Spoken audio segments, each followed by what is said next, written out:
மிலிட்ரிக்காரன் phone பண்ணுறான்னா, நீ வேசித்தனம் பண்ணுறத, நீ சந்தோஷமாக இருக்கிறத எனக்கு வீடியோ எடுத்து அனுப்பு, நான் பார்த்துட்டு ஜெயிலில் கிடக்கிறேன்னு. இன்னையா கிறிஸ்தவ வாழ்க்கை?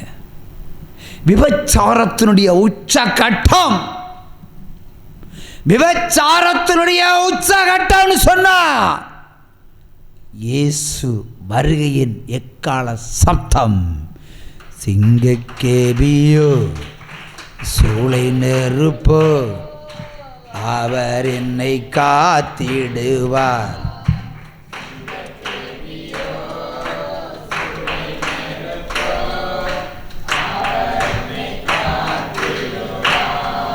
அவரே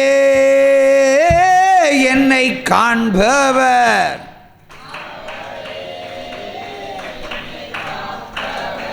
அவரே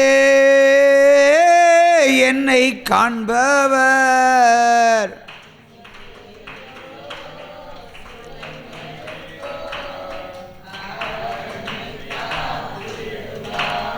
அல்லேலூயா அல்லேலூயா, அவர் நம்மை நடத்திடுவார்.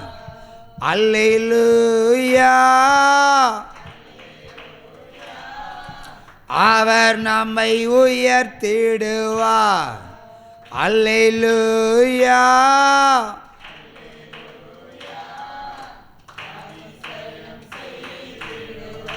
ஆமென், அல்லேலூயா. அடுத்து 2வது வசனத்தை எடுத்து வாசிப்போம். 3 வசனங்களில் 2வது வேத வாக்கியம். நீயோ அழுகி போன கிளையை போல் இருக்கிறாய், பட்டய குத்தால் கொலையுண்ட உடுப்பை போல் இருக்கிறாய், கிழிஞ்சு நிர்மூலமாய் இருக்கிறாய். ஒரு குழியில போடப்பட்ட பிணங்களை போல, கற்களை போல, பிணங்களை போல இருக்கிறாய். காலால் மிதித்து போடப்பட்ட பிணத்தை போல் இருக்கிறாய். உன் கல்லறைக்கு புறம்பாய் எரிந்து போடப்படுவாய். பிணம் இப்ப செத்தா மனம் இல்லையா? அர்த்தம் என்ன பிரதர், நீங்க சொல்லுங்க. இப்ப செத்தா பணத்துக்கு ஒரு மரியாதை உண்டு, இனி கொஞ்ச காலத்துக்கு பிறகு செத்தா அவ்வளோதான். அப்படித்தானே? இப்போ இந்த காலத்தில் ஒரு பெற்றோர்கள் வயதாகி மரித்தால் இந்த பிள்ளைங்க என்ன செய்வாங்க? நல்லடக்கம் பண்ணுவாங்க இல்லையா? மரியாதையெல்லாம் கொடுத்து பணத்துக்கு பொட்டு பூ எல்லாம் வச்சு அப்படி எப்படியோ சூப்பராக அடக்கம் பண்ணி சூப்பராக கல்லறை கட்டி, சூப்பராக கல்லறை கட்டி ரொம்ப விலை உயர்ந்த கல்லை போட்டு அப்பாவுக்கு ஒரு கல்லறை கட்டி வச்சுருக்கோம். இனி அதோட இல்லைன்னு ஆண்டவர் சொல்கிறார்.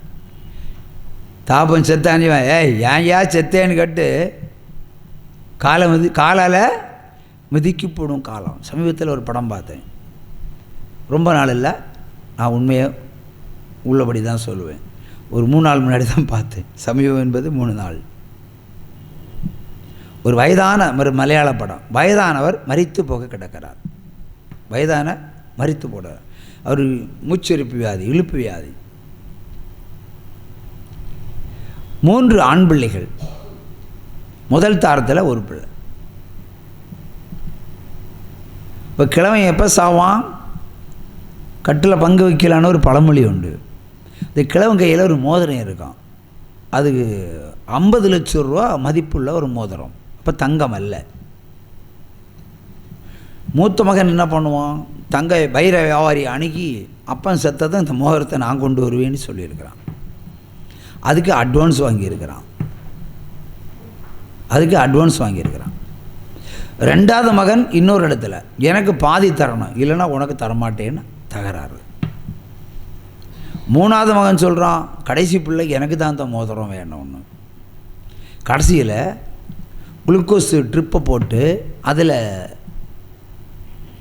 குளுக்கோஸ் அதிகமாக இறக்க வச்சு சாகடிச்சிருக்கணும். சாகிற முன்னாடியே போஸ்ட் ஒட்டியிருக்கணும். சாகிற முன்னாடியே போஸ்ட். ஒரு சாஸ்திர சம்பிரதாய ஒருத்தனை பார்த்து உன் அப்பா எத்தனை மணி சாவான்னு அவன் சொல்லிட்டான். அப்போது ராத்திரி டப்புன்னு செத்து டப்புன்னு அடக்கம் பண்ணி டப்புன்னு என்னைக்கான மோதிரத்தை உருவி கொடுத்து காசு வாங்கணும். ஆகவே ஃப்ளக்ஸ் அடித்து ஒரு மரத்தில் கட்டி வச்சுட்டாங்க. திடீர்னு பப்ளிக் கூடிச்சு. பப்ளிக் கூடுது, ஆனால் கிழவன் சாகலை, உயிரோடு தான் இருக்கான். அப்போ ட்ரிப்பை கூட்டி என்ன பண்ணி சாகடிச்சிட்டாங்க, கொலை பண்ணிட்டாங்க. இதுதான் இன்றைய காலம். பணத்துக்காக பெத்த தகப்பனையே கொல்லக்கூடிய ஒரு காலமாகும் இந்த காலம். பிறகு என்னாச்சு, மோதிரம் டெட் பாடியிலேருந்து வரல. ஒரு மகன் சொல்கிறான் விரலை வெட்டி அந்த மோதிரத்தை எடுத்துருவோம். ஒருத்தன் சொல்கிறான் மோதிரத்தை வெட்டி எடுக்கிறது நல்லது இல்லை, சுட்டுருவோம், பணத்தை சுட்டுருவோம். சுட்டால் கடைசியில் என்ன, மோதிரம் வைர மோதிரம் அது எரியாதான் கிடக்குமா, அதுவும் வைர மாதிரி சொல்லிக் கொடுக்குறான். அப்படி மோதிரத்தை எடுத்துடலாம். ஒரு குடும்பமே கலவரமாக போச்சு. பணத்தாசை பிடித்தவர்களாக இந்த தேசம் மாறிவிட்டபடியினால் யாருக்கும் இறக்க குணமே கிடையாது. பணத்தாசை, பணம்தான் பெரிய பிரச்சனை. தாய் தகப்பன் அண்ணன் தம்பி தங்கச்சி எல்லாருக்கும் இதுதான் பிரச்சனைப்பா. மனுஷ ப்ராப்ளம். ஆகவே ஆண்டவர் சொல்றார் பரிசுத்தம் தான் யா ப்ராப்ளம்னு சொல்றாரு. உன்ட பரிசுத்தம் இல்லைன்னா உனக்கு பணத்தாசை வரும். அவை பணத்தாசை பிடித்தவர்களை ஆண்டவர் கொல்லுவார். நீங்கள் அடித்து சாகுங்க, புதைத்து போடக்கூட ஒருவர் வர மாட்டாங்க. ஆண்டு இப்போ செத்தா போனோம், அதுக்காக இப்போ சாக முடியாது. இன்னும் கொஞ்சம் காலம் வரும்போதெல்லாம் யுத்தம் வந்துச்சுன்னா பணங்களை தேடி பிடிக்க முடியுமா? இன்றைக்கி ஒரு விபத்து மிலிட்ரியில் ஒருவன் இறந்தால் எவ்வளோ ராஜ மரியாதையோடு அடக்கம் பண்ணுகிறாங்க. அதை இப்போ செத்தா மனம். இனி கொஞ்சம் காலம் தாண்டி செத்தா நம்ம பணங்களை புதைக்கிறதுக்கே ஆள் இருக்க மாட்டாங்க. இப்போ சவுதியில் ஒருத்தன் இருந்தாச்சுன்னா அப்பன் செத்தா நான் பார்க்காம அப்பனை அடக்கம் பண்ணக்கூடாதுன்னு இல்லைட்டு அவன் விசா போட்டு வந்துடுவான், இந்த டிக்கெட் போட்டு வந்துடுவான். இனி வருவான்னு நினைக்கிறீங்களா? செத்தா புதைச்சிருங்க. காலம் அந்த அளவிற்கு ஒரு இழிவான ஒரு கடைசி ஸ்டேஜை தொட்டு கொண்டு இருக்கிறது. அதன் பிணத்தை காலால் மிதிக்கிற காலம் இதோ வந்து விட்டது. உற்சாகமா கையை தட்டி ஹல்லேலூயா. அடுத்தபடியாக ரோமர் 2 வாசித்த வேத வசனத்தை எடுப்போம்.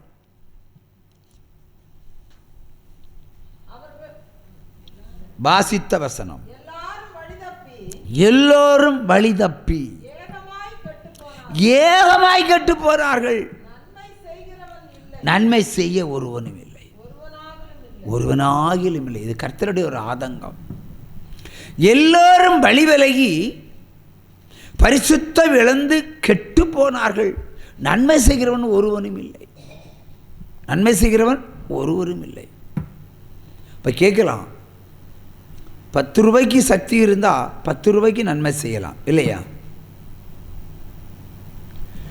100 ரூபாய் சக்தி இருந்தால் 100 ரூபாய்க்கு நன்மை செய்யலாம். அப்போ இந்த வேதவசனம் பரிபூரணமாகும். நன்மை செய்ய ஒருவரும் இல்லைன்னு ஆண்டவர் குற்றம் சுமத்துகிறார். அப்போ நம்ம கீழே இருந்து பொருளோட மேலிடத்தில் வருவோமா? எங்கிருந்து வரணும் சிஸ்டர்? நன்மை செய்ய ஒருவரும் இல்லை என்று ஆண்டவர் இன்றைக்கு குற்றப்படுத்துகிறார். அப்போ அடித்தட்டில் வருவோம், மேல்தட்டில் வருவோமா? இப்பொழுது கேள்விக்கு உள்நோக்கம் புரியவில்லை. சொல்லுங்க. நன்மை செய்ய ஒருவரும் இல்லை என்று ஆண்டவர் குற்றப்படுத்துகிறார். அப்போ இது தியானிப்பதற்காக எடுத்துக்கொள்ளப்படுகிற வேதவசனம். அப்போ கீழே இருந்து வருவோமா மேலே இருந்து வருவோமான்னு கேட்குறேன். உயர் அடைக்கலத்தில் இருந்து இந்த விசாரணை ஆரம்பிச்சிருவோமா, கீழே தரமட்டத்திலிருந்து ஆரம்பிச்சிருவோமான்னு கேட்குறேன். எளியவனிடத்திலிருந்து ஆரம்பிச்சிருவோமா, கொடீஸ்வரன்டத்துலேருந்து ஆரம்பிச்சிருவோமான்னு கேட்குறேன். இப்போ தான் புரியுது. எவ்வளோ வேதம் ஓதினாலும் ராமனுக்கு பொண்டாட்டி அணுகட்ட, ராவணனுக்கு பொண்டாட்டி சீதைன்னு சொல்லுகிற மாதிரி ஆயிடுச்சு. அல்லேலூயா, அல்லேலூயா. வேதத்தை காது கொண்டு கேளுங்க சிஸ்டர். 2 ஓட்டை வச்சிருக்காருல்ல, இந்த காதால கேட்காத இந்த காதால கேட்கறதுக்கு, இந்த காதால கேட்டு இந்த காதால விடுறேன்னா நான் இனி சிமெண்ட்டும் ஜல்லியும் தான் இங்கே வச்சுருப்பேன். நான் ஒரு பில்டிங் கான்ட்ராக்டர் ஆகும், காங்கிரீட் போட்டு மூடிடுவேன் 2 காதையும். நீங்கள் கேட்காமலே போங்க, மூக்கோலி கேளுங்க. நான் எவ்வளோ கீழே இறங்கி உங்களுக்கு புரியும்படி சொல்கிறேன். புரியுதா? புரியணும். வேதத்தை கேட்கிறது மட்டும் இல்லை, புரிந்து கொள்ள வேண்டும். மேல்தட்டுன்னு சொன்னால் எனக்கு ஊழிய ஸ்டைல் உங்களுக்கு புரியும். மேல்தட்டுன்னா நம்ம ஊழியக்காரங்க தான், அங்கே தான் ஆரம்பிச்சிடணும் இல்லையா? இப்போ என்ன சொன்னேன், 10 ரூபாய்க்கு சக்தி உங்களுக்கு. இப்போ 10 ரூபாய்க்கு சக்தி இருக்குன்னா 10 ரூபாய் பிச்சைக்காரனை போட்டு போங்க. பிச்சைக்காரனை 10 ரூபா போட்டு யோசிச்சுன்னா 10 ரூபாயும் உண்டியலில் போட்டு போங்க. இதுதான் அவளுடைய திராணி இல்லையா? அப்போ ஆண்டவர் உங்களுக்கு இந்த வசனத்தை கொடுக்குறாருன்னா நீங்கள் பரிசுத்தம் அடைந்திருக்கிறீர்கள். பரிசுத்தம் அடைந்தாலும் நீங்கள் நன்மை செய்யலைன்னா பரலோகத்துக்கு போக முடியாது. That's the point. நன்மை செய்யாதவன் பாவி, நன்மை செய்யாததே பாவம். இப்போ 10 ரூபாய்க்கு சக்தி இருந்தால் 10 ரூபாய்க்கு நன்மை செய்தால் மட்டும்தான் நீ பரலோகத்துக்கு போக முடியும், இல்லைன்னா போக முடியாது.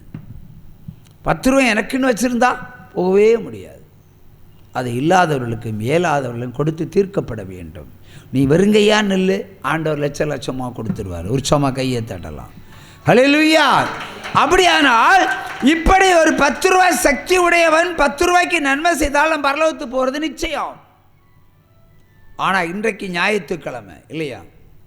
ஞாயிற்றுக்கிழமை தானே? இப்போ 2 மணிக்கு மேலே 4 மணிக்கு மேலே 5 மணி மேலே பிரபலமான ஊழியக்காரங்க இப்போ என்ன பண்ணிகிட்டு இருப்பாங்க? 5 மணி மேலே காணிக்கையை எண்ணிட்டு இருப்பாங்க. எவ்வளோ கிடச்சின்னு எண்ணி கூச்சிருவாங்க. உடகம் பொண்டாட்டி ஒரு பக்கம், பிள்ளைங்க ஒரு பக்கம், சாயங்காலம் எல்லாம் காணிக்கைன்ற வேலையிலே இருப்பாங்க. 10 மணி வரைக்கும் எண்ணுவாங்க, மிஷினில் போட்டு எண்ணுவாங்க. 500 நோட்டை மிஷினில் போட்டு 10 ரூபா நோட்டை அதில் கட்டு படுவாய் 10 ரூபாயும் போட்டிருக்கான்னு சொல்லுவாங்க. 10 ரூபா சக்திக்கு போட்டிருக்கிறான்னு எந்த ஊழியக்காரன் நினைக்க மாட்டான். இப்போ 10 ரூபாவில் போட்டிருக்கானே, கிழிஞ்ச நோட்டை போட்டிருக்கேன் இன்னும் அப்போலாம் பாருங்க. ஊழியக்காரன் எவ்வளோ நிறைய குவிச்சிருக்காங்க, நிறைய எண்ணிட்டு இருக்காங்க. அதில் 10 ரூபா நோட்டு கிழிஞ்சிருந்தா என்ன நினைக்கணும்? அவனுடைய கிழிஞ்ச நோட்டு தான் இருந்திருக்கும். அதை கர்த்தருக்கென்றே கொடுத்தார். கர்த்தருக்கே மகிமைன்னு சொல்லணும். சொல்லுவானா? அவன் புலம்புவான். கொடுத்த உடனே என்ன பண்ணுவான்? அக்கு வேற ஆணி வேற அக்க பஞ்சர் அடிச்சிருவான். அவன் மலை போல கூச்சிருக்கிற காணிக்கையை கொண்டு பொறுமைக்க மாட்டான். 10 ரூபா நோட்டு கிழிஞ்ச நோட்டை போட்டான்னு புலம்ப ஆரம்பிப்பான். இவன் எல்லாம் பரலோகத்துக்கு போவானா? போகவே மாட்டான். சரி, ஞாயிற்றுக்கிழமை கோடி கோடியாக வசூல் பண்ணலையே, கணக்க சொல்லுவியா? சொல்ல மாட்டேன். எங்கே போகுதுன்னு தெரியுமா? உங்களுக்கு தெரியுமா? கொடுத்த உங்களுக்கு தெரியுமா? தெரியாது. அவன் நன்மை செய்ய மாட்டான். நன்மை செய்யாத தீர்க்கதரிசியும் நன்மை செய்யாத ஊழியக்காரனும் பரலோகத்துக்கு பக்கத்திலே போக முடியாது. அது சந்ததியும் சேர்த்து தாபம் பாஞ்சுதான் பிள்ளையும் கொண்டு வருவார். வெளிப்பாடு 2, 21, 22, 23. ஆகவே பிரபலமானவர்கள் நன்மை செய்யணும். நீ சட்டப்படி நீ சம்பாதிச்சு நீ நன்மை செய்யணும். இதுதான் உண்மையான நன்மை. சரி, நீ வேலை செய்யலை, எப்போ பார்த்தாலும் வெள்ளையும் சொல்லியுமே நடக்கிற, ஏசியில் இருக்கிற, ஏசி காரில் இருக்கிற, ஏசி பங்களாவில் இருக்கிற, நீ சாப்பிட்றது காணிக்கை காசில் சாப்பிட்ற. சரி, ஓகே, இருக்கட்டும். ஊழியக்காரனுக்கு ஒரு சம்பளம் உண்டு, நீ சாப்பிட்டுக்கோ. சம்பாதிக்கிறது எங்கே சொல்லியிருக்கிறார் ஆண்டவர்? நீ சம்பாதிச்சுக்கோ, காணிக்கையில் சம்பாதிக்காத. That's the point. காணிக்கை என்பது வலது கையிட்டு வாங்கி இடது கையிட்டு திரும்ப கொடுக்கறது. அதை எல்லா ஊழியக்காரனும் செய்யணும். செஞ்சா அதுக்கு பேரு நன்மை. நீ நன்மை செய்யலைன்னா எவ்வளோ கோடி கோடி ஜனங்களை நீ சம்பாதிச்சாலும் நீயே பரலத்துக்கு போகல. அப்புறம் இவன் நீ ஊழியம் செய்த விசுவாசி பரலோகத்தில் இருப்பான். தீர்க்கதரிசி என்று அழைக்கப்பட்டவன் நரகத்தில் இருந்து வெந்துட்டு இருப்பான். அவ உனக்கு நான் எவ்வளோ நேரம் ஊழியம் செஞ்சேன், தலையை பிடிச்சி கொடுக்குனேன், ஓட்டுனே, இவன் தண்ணிதான்னு கேட்டா தண்ணி கிடைக்காது. அதில் இல்லையா? உற்சாகமாக கையை தட்டலாம். நன்மை செய்தால் பரலோகம், நன்மை செய்யா அப்படியில் பரலோகம் கிடைக்காது. அப்படி அவரவருக்கு சக்திக்கு ஏற்றவாறு உங்கள் ஊரில் இருக்கிற ஏழைகளுக்கு, இல்லாதவனுக்கு, இயலாதவனுக்கு, மடவனுக்கு ஜாதி மதம் பார்க்காம எல்லாம் செய், பரலோகம் உனக்கு வைக்கப்பட்டிருக்கிறது விசாலமாக. இந்த தெய்வம் நம்ம தெய்வம், நல்ல தெய்வம்.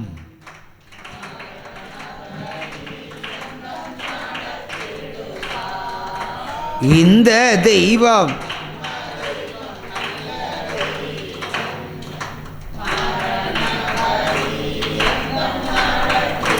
எபேசியர் 5 அதிகாரம் 6 வசனத்தை ஒருவர் வாசிக்க கேட்போம்.